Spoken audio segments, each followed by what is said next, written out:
Apple Festival.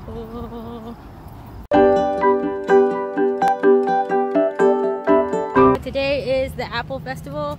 We just got off work and we're gonna go get some fried ice creams in the street.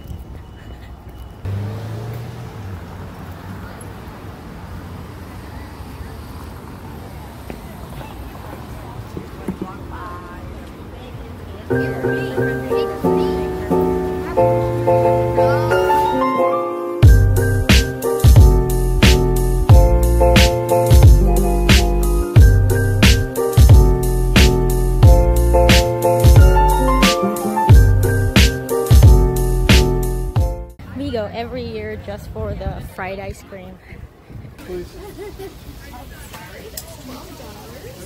So the Rotary Club does the fried ice cream every year. You purchase them on one side and then you get this ticket. And you go to another line where they give you the food and you hand out your ticket.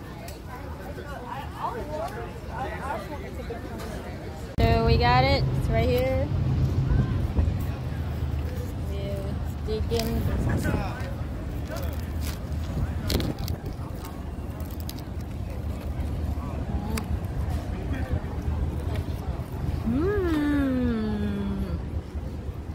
Very good.